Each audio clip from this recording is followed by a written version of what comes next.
A gente vai ler Filipenses, capítulo 2. Filipenses 2, 12. 12, 13. Será que tem a NAA aí? Se tiver a NAA, que eu trouxe a NAA hoje. Eu gostei mais da tradução na NAA, então a gente vai hoje por ela.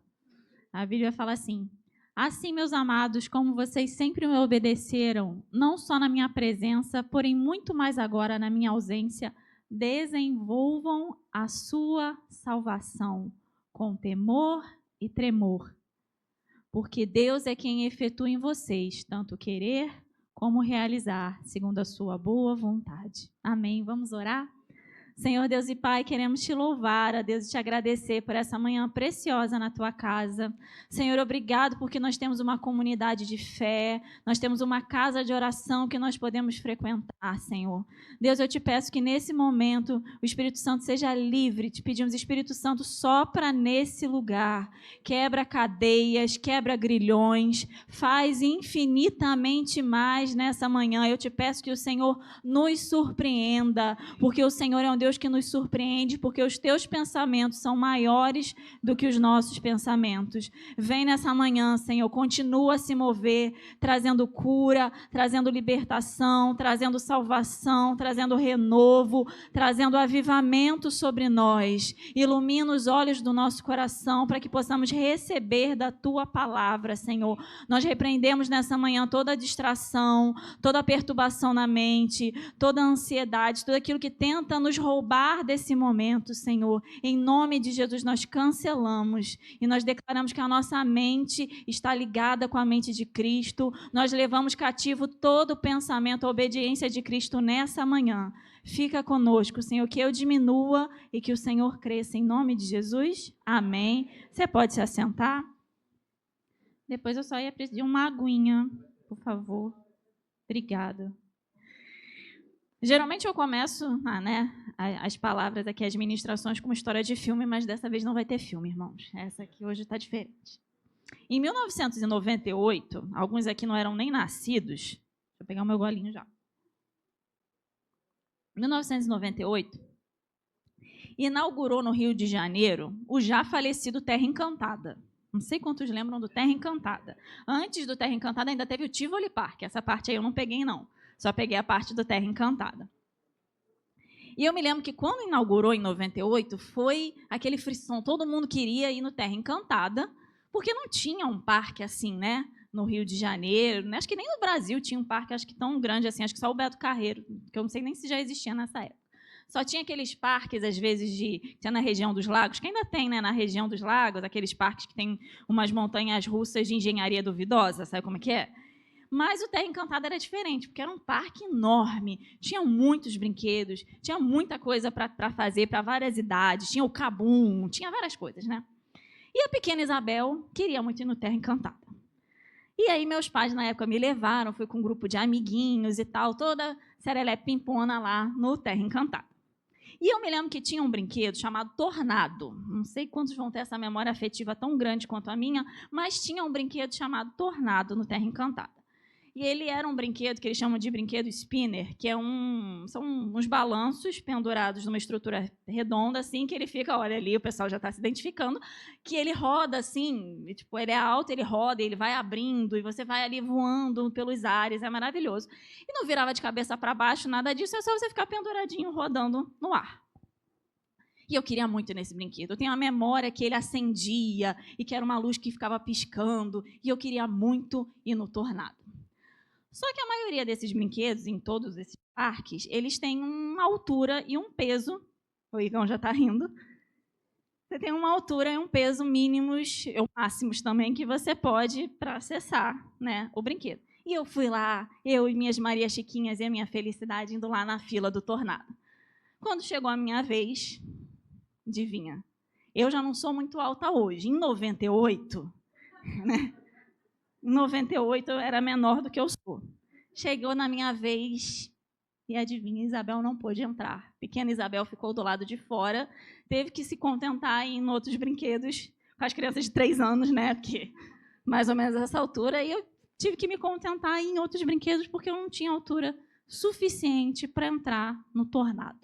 Fiquei chateada da vida, Eu só não me falha a memória. Eu estava com outros amigos que eram mais altos que eu e entraram e fiquei eu de fora do brinquedo.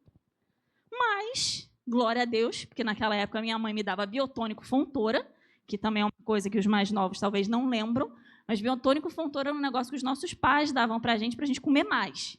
Era um negócio que tinha um gosto horroroso, que eu não sei nem se hoje em dia ainda vende isso, que acho que deve ser proibido, que é um negócio pavoroso, mas que dava para a gente aumentar o apetite. Tomei muito biotônico Fontoura na minha infância. E, graças a Deus, o PAC só foi falir em 2010, então deu tempo de pequena Isabel crescer alguns poucos mais valiosos centímetros. Voltei ao Terra Encantada, agora já confiante nos meus centímetros a mais. Entrei novamente na fila do tornado e consegui viver a experiência de ficar lá voandinho, sabe? No tornado lá e tal. Isabelzinha, pequena Isabel, muito feliz de estar indo no Terra Encantada.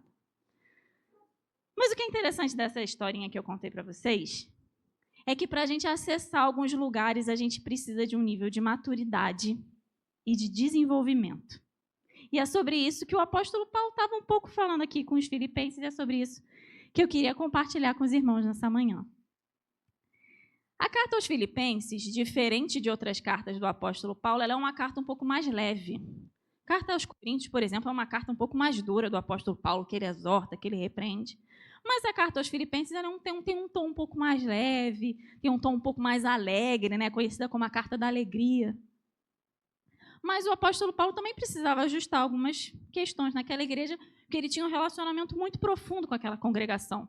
Era uma congregação que ele amava muito, e essa igreja amava muito o apóstolo Paulo, tanto que essa igreja ajudou financeiramente o apóstolo Paulo no momento que ele precisou. E a gente até vai ver um pouquinho sobre isso. Então, o apóstolo Paulo escreve essa carta com um tom também de gratidão pela ajuda recebida, mas, como todo bom pastor, ele também queria dar uns ajustes na igreja. Porque a igreja estava passando por uma questão ali de divisões. Como aparece no final, citadas inclusive nominalmente pelo apóstolo Paulo, Evódia e Sintique brigaram. Isso causou um certo desconforto ali na igreja. Os estudiosos apontam que possivelmente os apontamentos que o apóstolo Paulo faz durante a carta com relação à questão da unidade, possivelmente era porque, com a briga dessas duas irmãs, começou a gerar um certo mal-estar na igreja. E aí o apóstolo Paulo, como amava muito, sabia do empenho, do coração da igreja de Filipe, ele resolve escrever essa carta para agradecer, mas também para trazer uma certa correção para eles. E a gente vai pular lá para o capítulo 2, versículo 1, para a gente entender um pouco o contexto que o apóstolo Paulo está trazendo para essa igreja. A gente vai ler o versículo do 1 ao 4. A Bíblia diz assim: portanto, se existe alguma exortação em Cristo, alguma consolação de amor, alguma comunhão do Espírito, se há profundo afeto e sentimento de compaixão, então completem a minha alegria, tendo o mesmo modo de pensar, tendo o mesmo amor e sendo unidos de alma e mente. Não façam nada por interesse pessoal ou vaidade, mas por humildade, cada um considerando os outros superiores a si mesmos. Não tendo em vista somente os seus próprios interesses, mas também os interesses dos outros. O apóstolo Paulo aqui ele já começa chamando a atenção dessa igreja sobre a importância da unidade, deles serem um só espírito, deles terem um só coração, deles estarem unidos uns aos outros. E eu achei interessante uma analogia que eu ouvi sobre essa questão da unidade, que foi sobre, por exemplo, pessoas que gostam muito de esportes. Não estou falando pessoas que gostam muito de um time, estou falando pessoas que gostam muito de esportes. Por exemplo, basquete.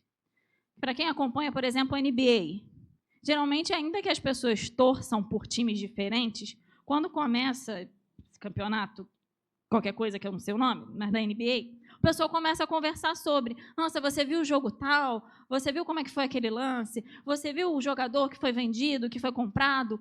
E a conversa gira em torno do esporte, ainda que a camisa do time seja diferente. Esse ano, por exemplo, a gente tem Copa do Mundo. Para quem gosta muito de futebol, às vezes a pessoa vai assistir 3 horas da tarde o jogo Irã e Polônia. Mas é porque a pessoa gosta de futebol e aí vai e compra o álbum da Copa. Aí você vê no shopping um monte de gente de 40, 50 anos trocando figurinha com um menino de 6. Porque, né, de repente, surge um assunto em comum. Surge um interesse em comum. Ainda que haja diferença de idade, ainda que haja diferença de gerações, nesse caso, diferença de camisas de time, existe um interesse em comum. E é isso que o apóstolo Paulo quer destacar aqui. Ainda que sejam pessoas diferentes, idades diferentes, contextos diferentes, o assunto em comum tem que ser Jesus. E nós, como igreja, como corpo de Cristo, somos diferentes. Graças a Deus, a nossa igreja, a gente tem uma variedade de idades, de pessoas, de contextos, mas o nosso assunto em comum precisa ser Jesus. E a gente precisa cada vez mais trazer Jesus para as nossas conversas, porque quanto mais de Jesus a gente fala, menos divisão a gente tem. Quanto mais para Jesus a gente olha, quanto mais a gente se aprofunda em Cristo, mais a gente vai percebendo que as nossas diferenças são pequenas, é só um detalhe. Aí a gente quer falar mais sobre Jesus, aí a gente quer se interessar mais sobre a vida do irmão, e a gente vai se mantendo cada vez mais unido quando o nosso assunto principal é Cristo. E é sobre isso que o apóstolo Paulo vai começar aqui falando, olha, pensem da mesma forma, eu sei que vocês têm diferenças aí, mas pensem da mesma forma, estejam unidos na sua forma de pensar. E ele vai continuando a falar sobre isso, e ele vai falando sobre essa questão do aperfeiçoamento, e ele chama a atenção dos filipenses para que eles continuassem unidos, que eles continuassem servindo, porque é uma igreja que já tinha demonstrado o seu serviço, mas o apóstolo Paulo chama a atenção que é necessário fazer a coisa certa, mas com a motivação certa. Porque às vezes a gente pode fazer a coisa certa, mas com a motivação errada. Porque é isso que o apóstolo Paulo vai falar. Ele diz, não façam nada por interesse pessoal ou por vaidade. Ou seja, a gente pode vir para a igreja, a gente pode servir, a gente pode estar aqui pregando, tocando, servindo lá atrás, fazendo alguma coisa, mas por interesse pessoal. Ah, porque eu vou fazer, porque, né, eu toco muito bem, ou eu prego muito bem, ou eu abro a porta muito bem, ou eu cuido das crianças muito bem. Eu sou muito bom e a igreja precisa de mim, né? Porque se não for eu, quem será? Não. A gente faz porque a gente ama, não por interesse pessoal, não por vaidade, para achar que a gente pode alguma coisa, mas o apóstolo Paulo diz assim, você vai fazer e você ainda vai considerar o outro superior a você mesmo. É olhar para o irmão do lado com admiração, falar assim, poxa, eu gosto muito de pregar, gosto.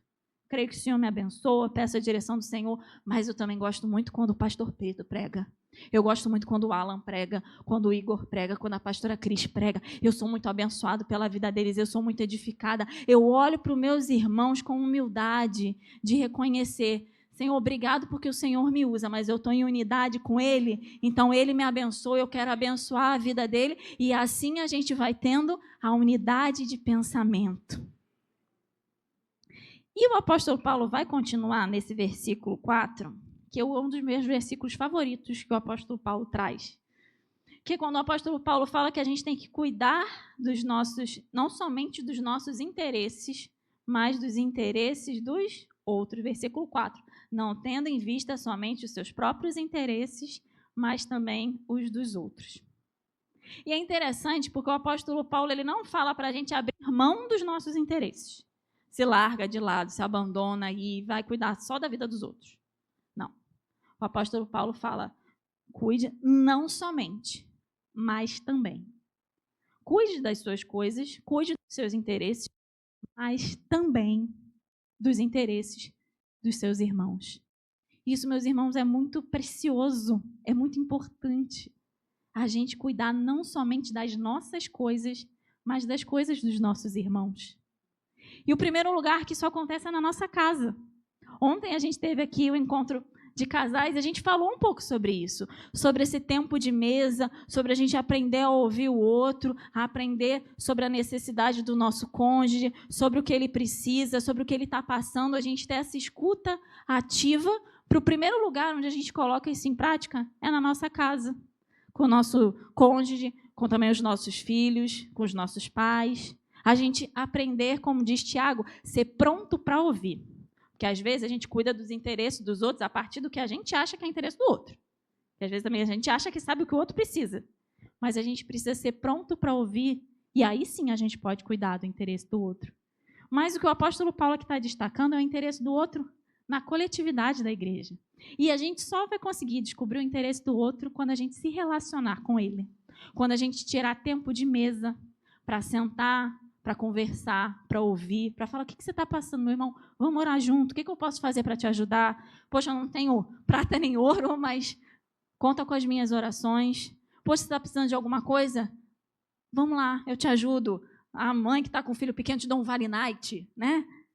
Ou, poxa, está precisando às vezes a criança está precisando de uma explicadora. Não, eu sou boa em matemática, eu posso ajudar. A gente pode cuidar dos interesses uns dos outros. E a gente precisa cuidar dos interesses dos outros. O apóstolo Paulo deu isso como uma instrução. A gente não pode cuidar somente da nossa vida. A gente precisa cuidar dos nossos irmãos. Porque a gente, às vezes, chega aqui na igreja e a gente louva ao Senhor e a gente se abraça, mas, às vezes, a gente não faz ideia da luta que o irmão do lado está passando. E glória a Deus que nós temos pastores que oram por nós, que intercedem por nós, que nos aconselham, mas às vezes o pastor, às vezes não, com certeza, os pastores não dão conta de todo mundo. É muita gente para cuidar. E às vezes eu e você seremos a resposta para essa pessoa que está do nosso lado. Vamos ser esse braço que vai apoiar, vamos ser essa voz que vai interceder, que vai aconselhar. Então que a gente cuide sim dos nossos interesses, mas também dos interesses dos nossos irmãos. Porque a primeira pessoa que fez isso foi Jesus. Jesus cuidou dos nossos interesses. Jesus continua cuidando dos nossos interesses. Jesus não está lá no céu só orquestrando o anjo. Jesus continua cuidando dos seus interesses e dos meus. Uma porta que abre, uma pessoa que Ele coloca no nosso caminho, uma estratégia que Ele nos dá para administrar o nosso negócio. Jesus cuida dos nossos interesses. Ele deu o exemplo e Ele quer que, como discípulos dEle, a gente também cuide dos nossos irmãos. Isso significa abrir espaço na nossa agenda. Às vezes a gente pode dar um jeitinho ali na agenda de abrir um espacinho, uma horinha ali para a gente se encontrar. Às vezes isso vai significar abrir um espaço na nossa carteira. Abençoar, às vezes presentear um irmão. A gente não precisa só esperar o aniversário. Não, presenteie o irmão. Sabe que ele está precisando de alguma coisa? Abençoa a vida dele. Seja generoso. Às vezes vai ser abrir espaço no nosso ouvido. Porque às vezes a gente quer falar, mas às vezes é abrir espaço no nosso ouvido para a gente escutar, para a gente acolher. Abrir espaço na nossa roda de amigos para falar: não, vem cá, senta com a gente.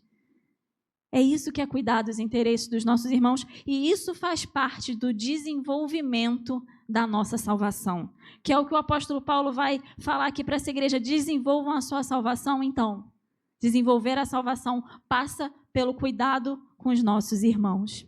E a gente vai seguir aqui o texto para uma das passagens que eu considero mais bonitas também, que o apóstolo Paulo escreve, que é uma canção de adoração. A partir do versículo 5, ele diz assim: tenham entre vocês o mesmo modo de pensar de Cristo Jesus, que mesmo existindo na forma de Deus, não considerou ser igual a Deus algo que deveria ser retido a qualquer custo. Pelo contrário, ele se esvaziou, assumindo a forma de servo, tornando-se semelhante aos seres humanos. E reconhecido em figura humana, ele se humilhou, tornando-se obediente até a morte e morte de cruz. Por isso também Deus o exaltou sobremaneira e lhe deu um nome que está acima de todo nome, para que ao nome de Jesus se dobre todo o joelho nos céus, na terra e debaixo da terra, e toda língua confesse que Jesus Cristo é o Senhor, para a glória de Deus Pai. E parece que o apóstolo Paulo está ali aconselhando a igreja, e de repente parece que ele para e louva, né? Parece que ele puxa um louvor no meio da carta.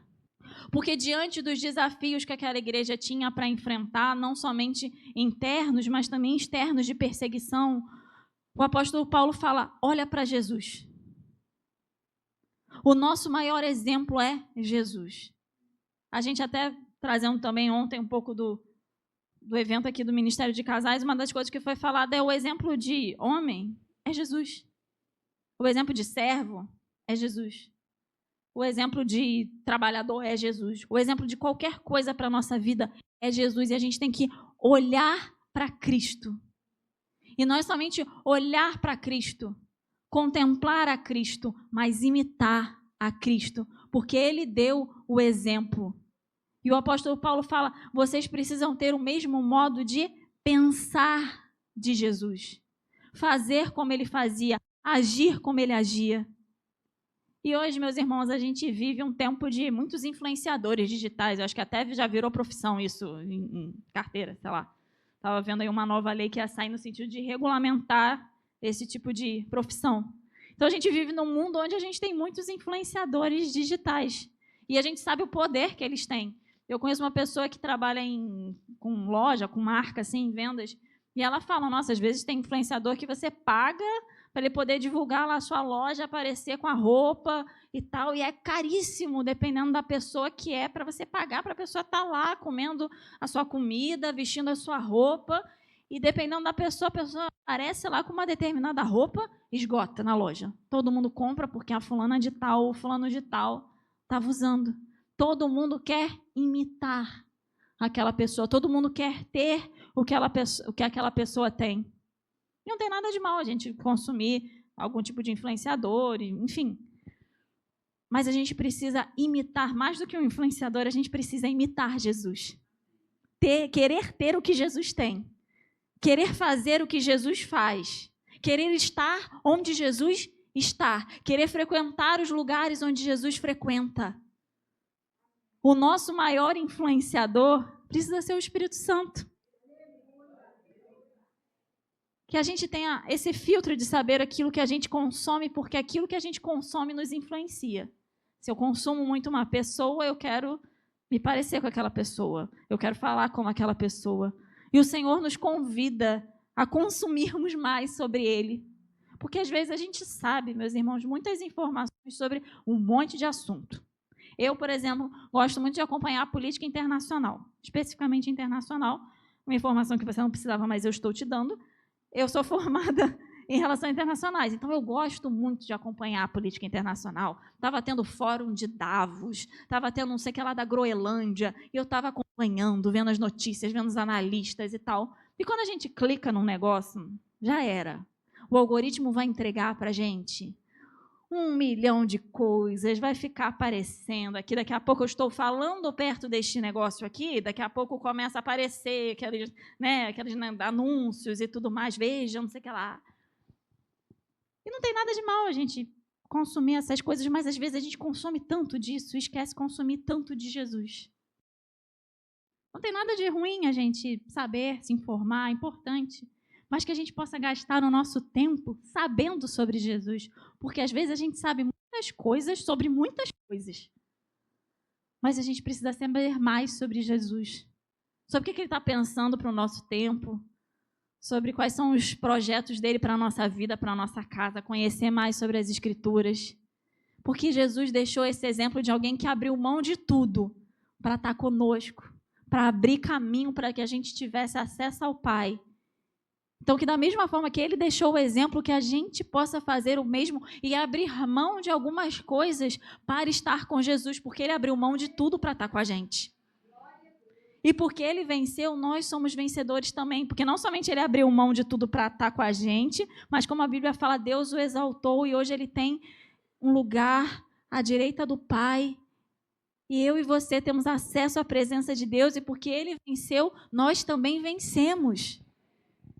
E que a gente possa, cada dia da nossa vida, olhar para Jesus e fazer dele o nosso influenciador, fazer dele o nosso foco. Que aí, quando as outras coisas forem aparecendo, a gente vai filtrando. Será que isso é de Jesus? Se não for de Jesus, eu nem quero.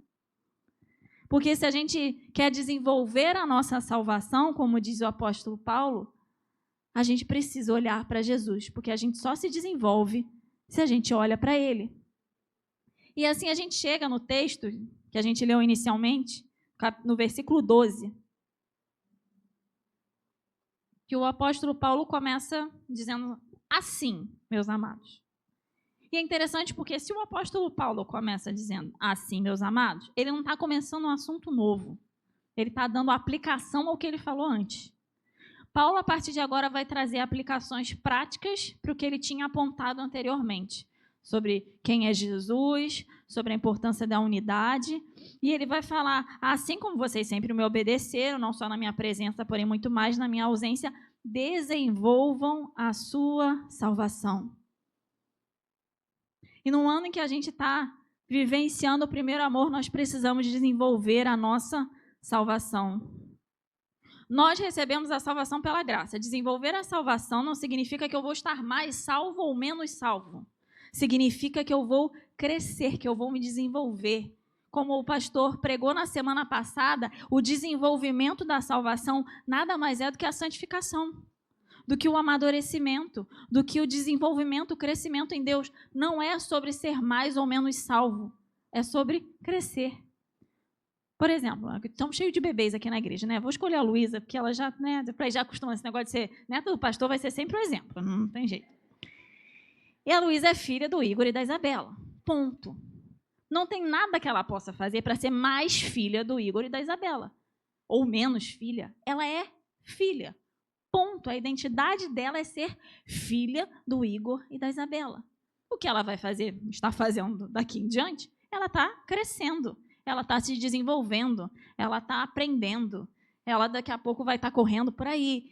Ela pode agradar mais aos pais, menos aos pais, ser obediente. A gente crê que ela vai ser uma menina muito obediente em nome de Jesus. Mas o que ela vai fazer daqui para frente é só se desenvolver, porque filha ela já é. Eu e você somos filhos, ponto. Nós somos salvos, ponto. Essa é a nossa identidade. Não tem nada que a gente possa fazer para ser mais filho, mais salvo, menos salvo. Nós já somos. O que a gente vai fazer agora é se desenvolver. O que a gente vai fazer agora é crescer, é amadurecer. E o crescimento é meio desconfortável, né? Traz um certo nível ali de desconforto para a gente, mas ele é necessário. Trazendo de novo o exemplo dos bebês. Por exemplo, o pessoal fala aí, né, agora aqui no grupo das mães da igreja, o pessoal fala que, por exemplo, quando o dente começa a nascer, é super chato. Aqui tem um O que já testificou tudo. Falam que quando o dente começa a nascer, a criança fica meio enjoadinha, fica chorando, aí a criança fica desconfortável, os pais ficam desconfortáveis, né? É um momento difícil, mas é necessário. Porque se a criança tem dente, significa que daqui a pouco ela vai poder comer alimento mais sólido. Ela vai poder experimentar novos sabores. Então, por mais desconfortável que seja nascer o dente, ele proporciona novas experiências. E da mesma forma, eu e você precisamos crescer para a gente ter mais acesso a alimentos mais sólidos. Não ficar somente na papinha, não ficar somente no leite ninho. Que a gente possa crescer para a gente ter acesso a novas experiências, a novos sabores, a novos lugares. E quando a gente fala sobre desconforto, quando a gente fala sobre crescimento, geralmente a gente pensa muito na parte do desconforto e tudo mais, não sei o quê. Mas, de forma geral, trazendo aqui o exemplo do dente da criança, ninguém lembra aqui quando o dente nasceu. Eu não lembro. Porque quando eu tinha, não sei quantos meses que nasce o dente. 6. Quando eu tinha 6 meses, nossa, foi sofrida a minha vida. Trago isso para a terapia toda semana, que foi difícil. Ninguém lembra. Mas a gente lembra do sabor maravilhoso de uma picanha. E não somente isso, quando a criança ainda fica um pouquinho maior, depois cai o dente de leite. Ainda tem um segundo desconforto, que é o desconforto de quando cai o dente de leite. Aí vem novos dentes, que aí, né, aí fica de vez. Em nome de Jesus, tem que cuidar direitinho. Mas o desconforto ele é necessário, mas mais do que o desconforto, é a oportunidade que a gente tem das coisas novas e das coisas boas que a gente pode experimentar. Que quando a gente pensar nesse crescimento espiritual, a gente não pense só no, é desconfortável, como o pastor Pedro falou na semana passada, não pode. Não é para pensar sobre isso, no que não pode. É pensar no que a gente pode. Como a pequena Isabel, que conseguiu entrar no tornado quando era criança, ela conseguiu entrar no tornado porque ela cresceu, porque ela se desenvolveu. E é isso que o Senhor quer para a gente. Ele quer que a gente cresça para a gente acessar novos lugares, para que a gente tenha novas experiências com Ele. Porque, por exemplo, um adolescente de 15 anos não toma madeira, né? Espero eu. Não toma. Mas porque a mãe tem que ficar falando, olha, meu filho, você não pode. Olha, a mamãe já falou para você que mamadeira não dá. Não dá, não. Ele simplesmente não toma mamadeira porque não faz sentido algum. Tem uma lei que fala, proibimos. Não, é só porque não faz sentido. E da mesma forma, no nosso processo de santificação, a gente abre mão de algumas coisas, não é porque não pode, não, é porque a gente entende que não faz mais sentido. A mesma lógica é se brincar o parque de diversão que eu citei no início. A pequena Isabel cresceu e conseguiu acessar o brinquedo Tornado. Que maravilhoso, ela viveu novas experiências. Mas significou também que ela não podia mais acessar os brinquedos de criança pequena. E a nossa caminhada com Deus é assim. A gente vai crescendo e o Senhor vai dando novas experiências. Então, às vezes, em vez da gente ficar pedindo para alguém orar pela gente, a gente começa a entrar num lugar de crescimento, de maturidade, e a gente começa a orar pelas pessoas. A gente começa a servir as pessoas. E a gente começa a abandonar certas coisas. E a gente começa a ser aquele irmão mais velho que vai cuidando dos mais novos. Que é isso, né? Sempre tem um irmão mais velho que vai cuidando do mais novo, geralmente, em casa, né? É sempre isso. Miguel, pega o negócio da Laura. Aí tem, por exemplo, o Enzo. Enzo, pega as coisas da Maria Alice. Aí eu vejo o Enzo carregando aqui as bolsinhas, né? É isso. O irmão mais velho são esses que vão cuidando dos mais novos. Samuel está ali rindo, porque o Gael fica pendurado no Samuel. Não é? É isso, porque ele é o irmão mais velho. E a igreja é isso aqui, é exatamente isso. Os irmãos mais novos vão chegando e a gente vai cuidando deles. Mas a gente só pode cuidar do irmão mais novo se a gente tiver maturidade suficiente para isso. E é isso que o Senhor quer nos convidar a fazer nesse ano, de vivenciar o primeiro amor, é a gente estar queimando por Jesus, e os irmãos mais novos que estão chegando, que forem chegando, a gente vai ativando eles, a gente vai encorajando eles, a gente vai ensinando coisas novas para eles, mas porque a gente está desenvolvendo a nossa salvação. E, meus irmãos, da mesma forma que uma criança ela tem esses saltos de desenvolvimento, aprendi também aqui, grupo das mães, saltos de desenvolvimento. A criança ela precisa ter certos marcos, certas alturas, enfim, ela precisa atingir certos padrões para ser considerada uma criança saudável. E se não tiver, às vezes é necessário procurar uma pediatra aqui, né, Cíntia, para ver se está precisando de alguma medicação, de algum suplemento, ver como é que está a rotina, ver o que pode fazer, porque pode ser que ela esteja doente. E cristão que não cresce é cristão que está doente. Cristão que não cresce é cristão que está doente. Mas a boa notícia é que Jesus cura. A boa notícia é que se a gente está enfermo no nosso crescimento, o Espírito Santo é aquele que vai ficar do nosso lado, vai nos ajudar, vai a gente ficar fortinho e crescer. E eu queria te convidar nesse ano a fazer esse desafio com o Senhor, a fazer essa oração e fazer esse balanço. A gente está agora em fevereiro, e quando a gente chegar lá em dezembro, a gente possa olhar para trás e falar, esse ano eu cresci. Cresci, amém, nos meus negócios, família, dinheiro, um monte de coisa. Mas eu cresci espiritualmente. Não, esse ano eu tenho testemunho para contar, porque eu discipulei uma pessoa e eu estou vendo essa pessoa caminhar com Jesus. Não, esse ano eu gastei mais tempo em oração pela minha igreja. Não, esse ano eu li a Bíblia toda. Eu nunca tinha lido a Bíblia toda. Esse ano eu li a Bíblia toda. Nossa, esse ano eu tenho um testemunho para contar, porque eu orei por pessoas e vi a resposta de oração. Isso é que desenvolver a salvação. Isso é que é não cuidar somente dos seus interesses. E é isso que o Senhor nos chama para fazer e para viver. Desenvolver a nossa salvação. E ainda sobre isso, o apóstolo Paulo vai continuar com os versículos. Esses versículos são maravilhosos, irmãos. Olha, versículo 14. Versículo 14 é muito legal, gente.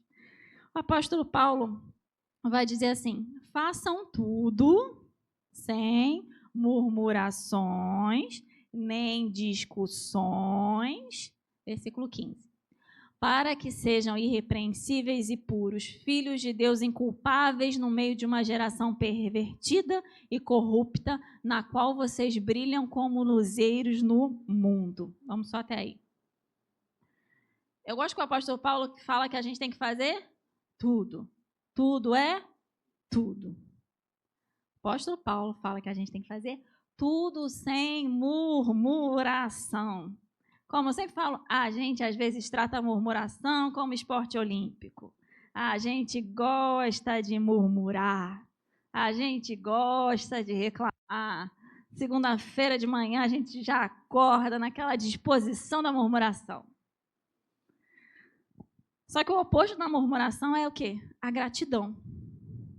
E quando eu falo sobre gratidão, não é aquela gratidão good vibes, meio tóxica, sabe? Que a pessoa fica, sabe, parece que alheia à realidade. Um grande exemplo de murmuração que a gente tem na Bíblia é justamente do povo de Israel saindo do Egito. E a situação de andar num deserto é uma situação desconfortável? É. Porque a gratidão ela não anula que existe um desconforto.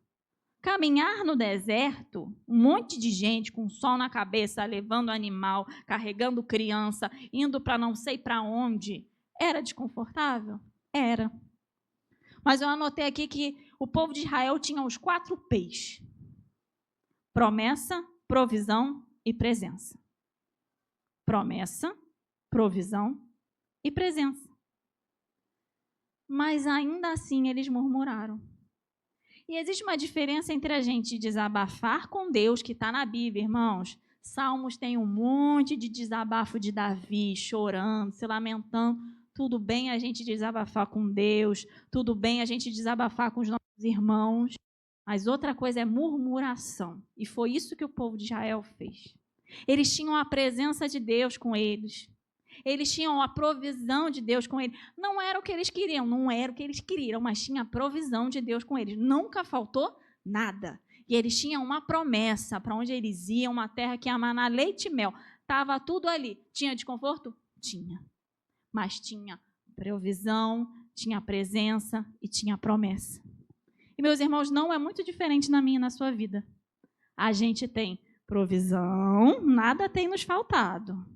A gente tem promessa e a gente tem presença. Ah, tem desconforto? Tem, mas tem provisão, tem promessa e tem presença. Então, no meio do nosso desconforto, a gente substitui a murmuração pela adoração. Que foi isso que Deus falou para o povo de Israel fazer. Quando vocês forem para o deserto, vocês vão fazer o quê? Me adorar. Vocês vão fazer uma festa para mim no deserto. Porque quando a gente transforma esse lugar de desconforto num lugar de adoração, aí a gente ainda tem mais presença. Aí a travessia fica mais leve. Que o desconforto não roube a nossa gratidão e a nossa adoração. Porque o desconforto, meus irmãos, ele existe. Mas, às vezes, no meio do desconforto, tem tanta coisa boa de Deus. E a nossa boca fala do que o nosso coração está cheio. Jesus falou isso. Então, se no meio desse desconforto a gente tem adoração, a gente revela o que está no nosso coração. Se no meio do nosso desconforto a gente tem gratidão, a gente tem palavra de bênção, revela o que está no nosso coração. E uma vez eu ouvi uma frase que eu guardei. Eu não sei onde eu ouvi, não sei se foi aqui na igreja, se eu li em algum lugar.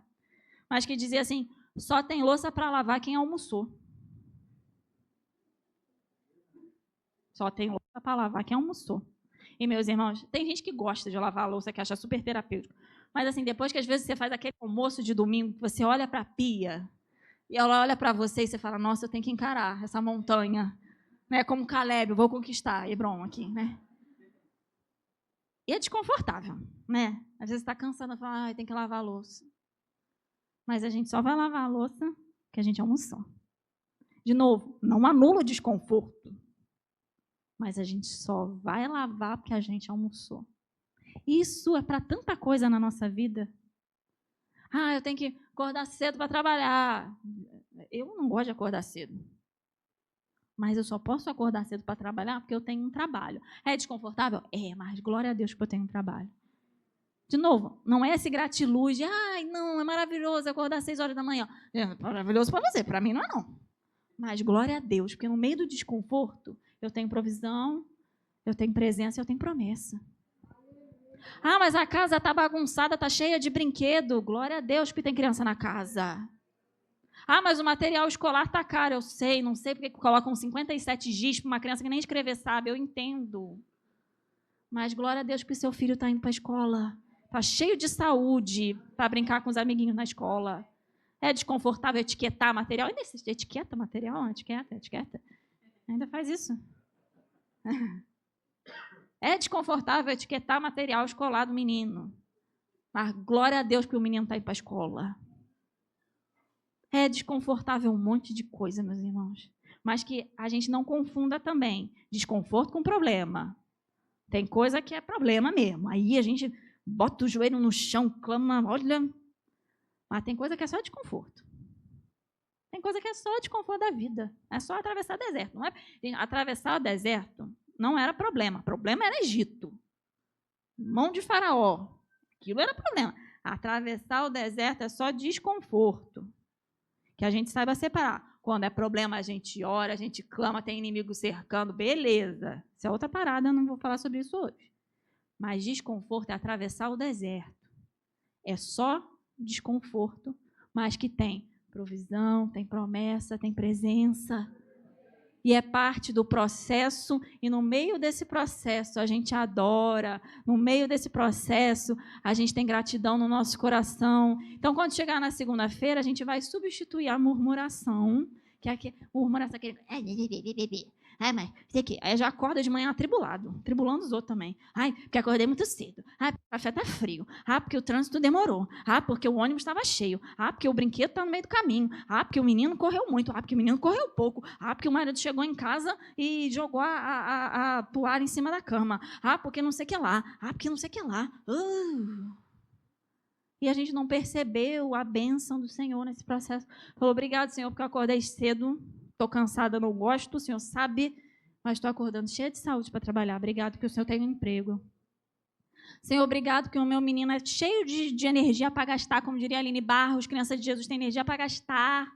Obrigado, Jesus, que ele está cheio de energia para gastar. Eu te peço que o Senhor me revista dessa energia para eu conseguir correr atrás dele. Obrigado, Jesus, que está cheio de energia. Senhor, obrigado pelo meu marido, que ele joga a toalha aqui em cima da cama, mas que ele também acorda todos os dias para trabalhar e prover na nossa casa. Eu sei que ele é meio desorganizado, mas eu vou pegar aqui a toalha e pendurar ali, e meu dia vai ser uma bênção. Viu? De novo, não estou dizendo que não foi desconfortável, não, mas a gente substitui a murmuração pela gratidão e pela adoração. Eu vou falar só um pouquinho sobre discutir, porque eu caminhar aqui para o final. O apóstolo Paulo fala sobre murmuração, que fala um pouco mais da gente no individual, mas fala também sobre discussão, né? Meus irmãos, vamos discutir menos? Vamos? Quando eu falo de discutir menos, não é só a gente discutir no presencial, é discutir no online. Como eu falei na última vez que eu trouxe a mensagem, esse ano, e até o Igor também pregou sobre isso, esse ano a gente tem um desafio, que é um ano eleitoral. E a Bíblia fala que nisso saberão que sois meus discípulos, quando vocês se amarem uns aos outros. Então, como eu, essa semana, aprendi com uma irmã em Cristo, ela falou que às vezes ela bota assim que ela vai escrever alguma coisa para postar, ela para e fala, vou deixar aqui. Mais tarde eu volto, para ver se eu realmente preciso falar isso que eu queria falar. Aí deixa para lá. Aí ela fala, às vezes passou o dia, eu pensei, e nem precisava. Então, quando o apóstolo fala para a gente não discutir, fazer tudo sem murmuração e sem discussão, vale isso tanto para o presencial, quanto hoje para a nossa realidade online, né, irmão? Porque a verdade é que a gente é meio híbrido hoje em dia, né? A gente fica meio no real e meio no virtual. E tudo que a gente fala na nossa vida com relação ao offline, hoje vale para o online. A murmuração online, a discussão online. Porque Jesus fala que um dia a gente vai dar conta de toda a palavra que a gente falar. E toda palavra que a gente falar não vale só porque a gente falar assim, falar. Vale também porque a gente digitar. Vai estar lá no telão celestial do grande dia. Então, Jesus vai puxar os prints todos. Então, a gente precisa estar atento. Também às discussões que às vezes a gente tem, nem precisa, irmão. Ninguém está nem aí, ninguém está nem vendo. Deixa para lá. Vamos imitar Jesus. E já caminhando aqui para o final, eu vou dar um salto aqui, que o apóstolo Paulo está falando sobre desenvolver a salvação. E quando ele fala sobre desenvolver a salvação, ele trouxe essa parte prática. E dentro da prática, ele vai citar 2 exemplos. Ele vai falar sobre Timóteo. E eu não quero falar sobre Timóteo, porque Timóteo é famoso. Timóteo a gente já conhece. Eu quero falar sobre Epafrodito. Epafrodito, irmão. Epafrodito, nome muito bonito. E apesar do nome do irmão talvez ser um pouco exótico, significa amável. Isso fala muito sobre quem Epafrodito era. Versículo 25. o apóstolo Paulo vai falar desse irmão querido. Ele diz assim: no entanto, julguei necessário enviar-lhes Epafrodito. Olha só quem ele era. Meu irmão, cooperador, companheiro de lutas, e da parte de vocês, mensageiro e auxiliar nas minhas necessidades. Pode seguir. Ele tinha muita saudade de todos vocês e estava angustiado porque vocês ficaram sabendo que ele adoeceu. De fato, adoeceu e estava à beira da morte. Mas Deus se compadeceu dele, e não somente dele, mas também de mim, para que eu não tivesse tristeza sobre tristeza. Por isso, tanto mais me apresso em mandá-lo, para que, vendo-o novamente, vocês fiquem alegres e eu tenha menos tristeza. Recebam-no, pois, no Senhor com toda a alegria e honrem sempre os que são com ele. Porque, por causa da obra de Cristo, ele quase morreu, arriscando a própria vida para suprir a ajuda que vocês não podiam me dar pessoalmente. Paulo vai trazer aqui no final do capítulo 2 uma aplicação prática e pessoal de uma pessoa, prática e pessoal de uma pessoa é ótima, de uma pessoa que fez exatamente o que ele falou anteriormente, alguém que cuidou não somente dos seus interesses, alguém que não murmurou, alguém que foi humilde, e esse foi o irmão Epafrodito. O apóstolo Paulo fala que ele é um irmão, que ele é um cooperador, que ele é um mensageiro. Não diferente do que eu e você temos que ser no corpo de Cristo. Essa semana eu estava conversando com alguns irmãos e eu falei sobre isso. A gente fala muito sobre o apóstolo Paulo, grande apóstolo Paulo. E o apóstolo Paulo é uma bênção. Mas por trás do apóstolo Paulo tinha Epafrodito, tinha Timóteo, tinha Priscila, tinha Áquila, tinha Lloyd, tinha tantos irmãos, tinha Apolo, tinham muitos irmãos que ajudaram o apóstolo Paulo. O apóstolo Paulo essa carta só chegou na nossa mão, meus irmãos, porque Epafrodito levou. O apóstolo Paulo escreveu, legal, mas precisava de alguém para levar a carta, e esse cara foi Epafrodito. É muito legal ter o apóstolo Paulo, mas a gente precisa de irmãos que são cooperadores e mensageiros. E eu e você somos cooperadores e mensageiros. Somos cooperadores uns dos outros, somos cooperadores do corpo de Cristo e somos mensageiros da mensagem do Evangelho. A minha e a sua responsabilidade é fazer o que Epafrodito fez, levar a mensagem para os lugares. E o que é interessante aqui que esse texto vai nos mostrar, esses bastidores, é que Epafrodito quase morreu. Possivelmente, o que acontece? A igreja de Filipe mandou um recurso financeiro para o apóstolo Paulo e quem levou esse recurso foi Epafrodito. Só que naquele tempo a gente sabe que as viagens eram muito longas, demandavam muito e eram perigosas. Então, possivelmente, Epafrodito adoeceu indo encontrar o apóstolo Paulo. E como ele falou, ele ficou muito doente e ele quase morreu. Mas, graças a Deus, o apóstolo Paulo fala, ele se recupera.